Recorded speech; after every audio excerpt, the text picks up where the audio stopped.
So I just want to look at things to avoid when we're developing our own applications or we're researching what else is out there. The first thing, and we spoke about this before, is how we're starting this technique. So if I borrow Jabba for a second on this, right? So if we're starting from this kind of position where the attacker is doing martial arts or knows karate, it doesn't matter how good our techniques are, these aren't designed for like civilian self-protection, okay? They can work against another karate fighter, but they're not the original intention of the kata. We're talking about like close range combat, it's messy, we're stuck in here, this is where your kata works from, okay? So if you're seeing applications or you're trying to develop applications from this like karate versus karate get far away kind of fighting, we're just developing from a full kata.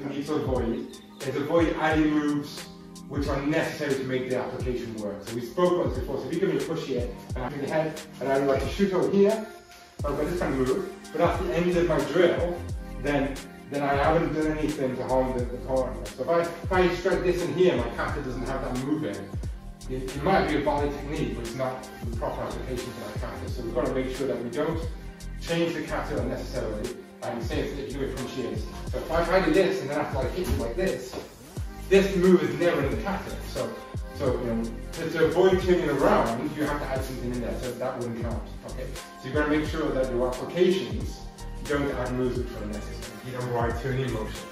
To get to there, I can push and turn. Going back to things to avoid when you're looking for applications, how the enemy is going to genuinely react in combat, how the body works. So we've got a compliant partner and we're training. So what can happen is we can develop bad habits of your partners reacting how they think they should react and not how they would actually react. I'm striking here and I go to do a takedown, but I push against his neck. Now, when people watching with a bit of force, it feels like that could probably work. Especially when I put his neck, there's no mechanical advantage to that, right?